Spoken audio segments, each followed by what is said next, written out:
there is a Netflix show for kids called Dead End Paranormal Park, and it has now been exposed as pushing pro-trans ideology on children. Take a look. It's not the park. It's me. I'm trans, Norma. And everyone at school knows, and everyone at home knows. And being here, it's like a whole new place. नमस्कार दर्शकों, मैं अंजलि, आप देख रहे हैं FBB media और आज हम बात करने वाले हैं एलन मस्क की। एलन मस्क ने नेटफ्लिक्स को कैंसिल करने को कहा है और खुद भी अपना सब्सक्रिप्शन कैंसिल करने का ऐलान कर दिया है। पर इसके पीछे क्या वजह है? क्या ये सिर्फ एक कंटेंट डिसएग्रीमेंट है या फिर इसके पीछे कोई बड़ी पॉलिटिकल स्ट्रैटेजी चल रही है? आइए पूरा मामला समझते हैं आज के रिपोर्ट में। क्या हुआ, कौन सा शो इशू बन गया है, मार्केट रिएक्ट क्या कर रहा है और एनालिस्ट क्या कह रहे हैं, प्लस एक क्लियर आंसर। क्या एलन मस्क का मकसद सिर्फ बच्चों की सेफ्टी बताना है या फिर एक कल्चर वॉर का हिस्सा है? कहानी की शुरुआत होती है सोशल मीडिया पर एक क्लिप और कुछ मीम्स वायरल होते हैं जिसमें दिखाया गया है कि नेटफ्लिक्स के कुछ बच्चों वाले शोज में जेंडर डाइवर्स या ट्रांसजेंडर कैरेक्टर्स इंक्लूड है। इस वायरल रिएक्शन के बाद एलन मस्क ने अपना प्लेटफॉर्म एक्स पर लिखा, cancel Netflix for the health of your children, और उसमें बताया गया है कि उन्होंने खुद अपना सब्सक्रिप्शन कैंसिल कर दिया है। एलन मस्क ने फिर से नेटफ्लिक्स को टारगेट कर दिया है और सोशल मीडिया पर एक नया कैंसिल नेटफ्लिक्स ट्रेंड चालू हो गया है। क्या ये एक ट्वीट का इफेक्ट है या फिर एक बड़ी कल्चरल वॉर मूवमेंट जो वापस से आ रही है? आज की स्टोरी में हम वीडियो कंटेंट और इसका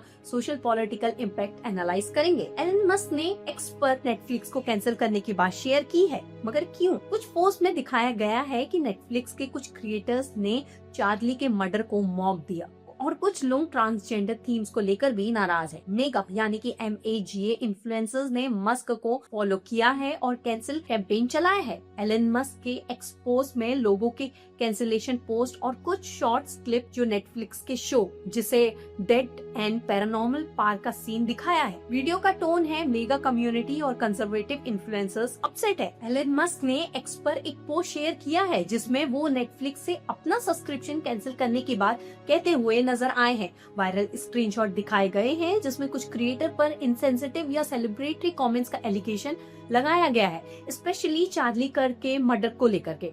अब बात करते हैं आखिरकार चार्ली कर्क कौन थे और उनकी बैकग्राउंड इंसिडेंट क्या है। चार्ली कर्क एक राइट विंग कमेंटेटर थे और बहुत शॉर्ट अर्लियर इस इंसिडेंट ने ऑलरेडी मीडिया अटेंशन लिया था। उसके बाद कुछ ऑनलाइन पोस्ट और रिप्लाई सर्कुलेट जिनके स्क्रीनशॉट वायरल हुए थे जिसमें कुछ क्रिएटर्स पर ऐसे कमेंट्स दिखाए गए हैं जिनके खिलाफ कंजर्वेटिव सर्कल्स नाराज हुए हैं। इसे #कैंसिल नेटफ्लिक्स ट्रेंड एक्सेलरेट हुआ है।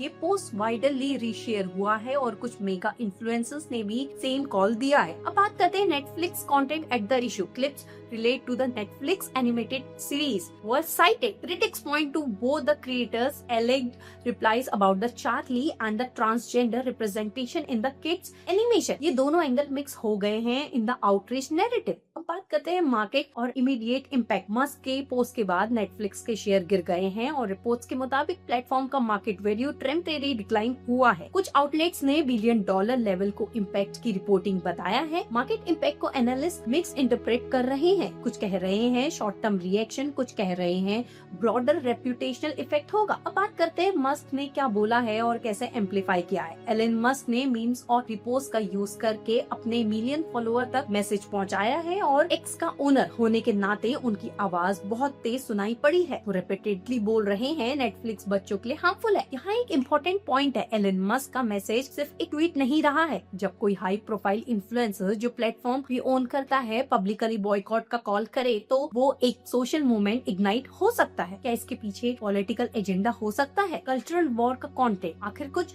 सालों में woke versus anti woke debate media का एक बड़ा हिस्सा रहा है। स्ट्रीमिंग प्लेटफॉर्म पर LGBTQ+ representation, diversity content etcetera को कुछ conservative circle as a political messaging देखते हैं। मस्क का बॉयकॉट कॉल इसी बॉर्डर कल्चरल वॉर के पैटर्न में फिट बैठता है। मस्क का पॉलिटिकल रोल और इन्फ्लुएंस। मस्क सिर्फ एक्स CEO नहीं है, उन्होंने एक्स को अपना मेगाफोन बनाया हुआ है। 2024 से 2025 के दौरान उनके पोस्ट का सरकारी पॉलिसी तक इफेक्ट देखा गया है। वॉशिंगटन पोस्ट और रॉयटर्स जैसे रिपोर्टर्स ने दिखाया गया है मस्क के ऑनलाइन पोस्ट और इन्फ्लुएंसर्स कभी कभी पॉलिसी मेकर और कंजर्वेटिव पॉलिटिशियंस के साथ अलाइन करते नजर आए हैं। ये एक स्ट्रॉन्ग इंडिकेटर है कि मस्क के एक्शन का पॉलिटिकल डायमेंशन है, मतलब ये सिर्फ एक पर्सनल टेस्ट का प्रोटेस्ट नहीं लगता है। अब बात करते हैं काउंटर एग्रीमेंट और नेटफ्लिक्स का पर्सपेक्टिव। नेटफ्लिक्स का डिफेंस आखिरकार क्या है? नेटफ्लिक्स ने अभी तक जो पब्लिक स्टेटमेंट दिया है, जर्नली क्रिएटिव फ्रीडम और इंक्लूसिव स्टोरी टेलिंग को जस्टिफाई किया है। प्लेटफॉर्म के एग्जीक्यूटिव ने कहा है कि कंटेंट डाइवर्स ऑडियंस के लिए है और पेरेंटियल कंट्रोल भी मजबूत है। अब बात करते हैं free speech versus platform responsibility.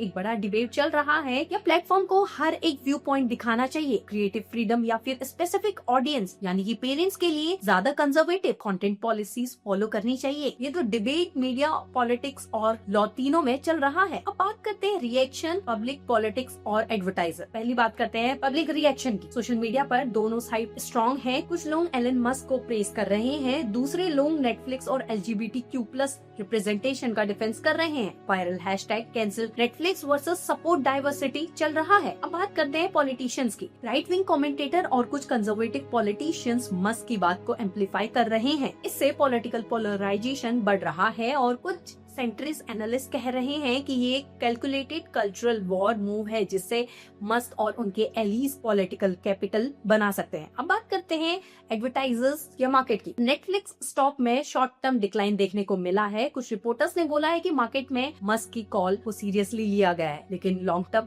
Consumer behaviour भी अभी अनसर्टेन है। क्या ये मास कैंसिलेशन में बदल जाएगा या फिर सिर्फ सोशल मीडिया स्टॉर्म तक सीमित रहेगा? ये वक्त बताएगा। एलन मस्क ने नेटफ्लिक्स बॉयकॉट का कॉल क्रिएटिव कंटेंट को लेकर दिया है, specially transgender, diverse characters in the kids family shows को लेकर। पर ये मूव सिर्फ कंटेंट डिसएग्रीमेंट नहीं लगता है, इसके पीछे एक बॉर्डर पॉलिटिकल नैरेटिव और इन्फ्लुएंस स्ट्रेटेजी देखने को मिली है, क्योंकि एलन मस्क अपने प्लेटफॉर्म X और पॉलिटिकल कॉन्ट्रैक्ट का यूज कर रहे हैं। आपका क्या ओपिनियन है? कमेंट करके जरूर बताएं। आपको क्या लगता है कि स्ट्रीमिंग कंटेंट को रेगुलेट करना चाहिए पेरेंट्स के लिए या क्रिएटिव फ्रीडम सबसे ऊपर होनी चाहिए? मैं थी आपके साथ अंजलि और आप देख रहे हैं FBB मीडिया।